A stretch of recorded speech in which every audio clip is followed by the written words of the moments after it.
Alrighty, so today I'm gonna be talking about the good sides about this bike and the bad sides about this bike. This is the Razor MX500. I have fully upgraded it in terms of the power. I'm gonna start off with the negatives about this bike. So, all right, let's go with the most bad thing about this bike. It is the suspension. The suspension on this bike, terrible. Like, I'll just give you an example of how much it bottoms out. I'll just pull up a little small wheelie. I'm like, you could just hear that noise. It's not very pleasant, right? So whenever you do wheelies, you're learning, is gonna constantly hear that, unless you're like, you're like good at going out of a wheelie. But if you're not, like I was, then it's gonna be a bit annoying, but you'll get used to it. So that's number one. Number two is brake pads. The brakes, just everything with the stock brakes on this bike, it's terrible. Like, I have stock front brakes. I haven't switched the brake pads in like a while, but like my front brake just doesn't work. But with my rear brake, since I do stunts, my rear brake is a mountain bike brake and it's semi-hydraulic, so this back brake is way better. Like, I could do wheelies for ages with this back brake. It's just so nice. But if you were rocking the stock brakes, you're not really gonna be able to get much out of them. All right, so number three that's bad about this thing is a lot of maintenance. Pretty much like every bike, but this bike, I'll tell you everything you gotta maintain about it. You gotta maintain the brakes, the chain. You have to maintain the chain because the chain gets loose and you have to retighten the chain. Then you gotta, I don't know why that guy just waved at me, but I had to change the front sprocket, the chain, and the rear sprocket because I've been using it for like 4 months, and then the chain just started slipping and I couldn't use it. So that's another bad thing. You know, but these parts, some parts are hard to get on, like get your hands on.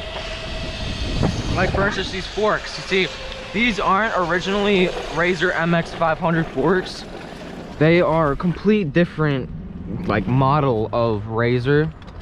Like, they're Razor forks, but they're just not for this bike. So me and my dad had to custom make this like bracket type setup for it, because this is okay. So also the forks, okay, I pretty much already lightly went over them, but I had to replace the forks because inside of these forks there's a metal rod, and after a bunch of use your forks will start like falling out. I'm not even kidding. My forks, there was pieces of them falling out. Plastic was breaking inside of it, which was really bad. So then we had to get new forks. These forks are not good at all. I'm just gonna tell you right now. I mean, they're good to a point, but you know, they're just not really for stunt riding. But you know, I can get away with it, and you know, I've just gotten used to it.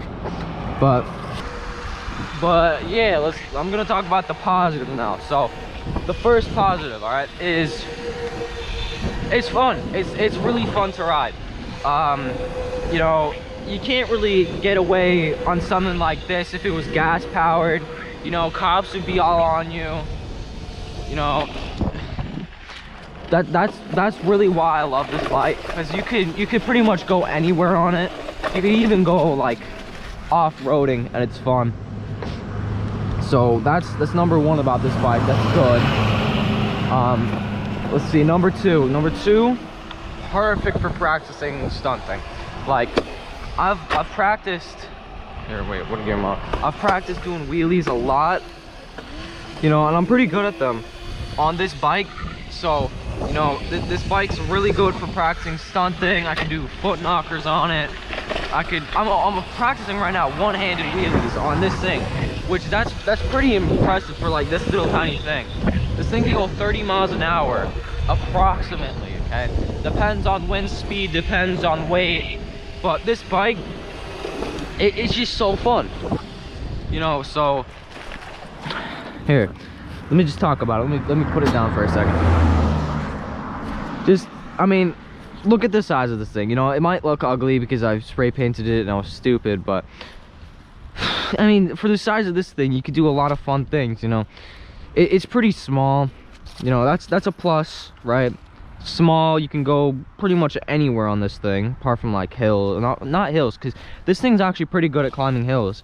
But in terms of like going on rocks, no, you can't. This thing, the suspension's too bad. But it's really fun. You could customize it how you want if you build it. You can switch the speed control. You could put on some custom like amount to see like your battery percentage, how much volts you're using, your ride time. Because I did have, you can see right here, there was a little spot. I put a speedometer there. But yeah, that wraps up the video on this bike. You know, I'd recommend it to you. Depends on where you live, obviously, but for what I do, it's a perfect little bike. See you guys in the next video.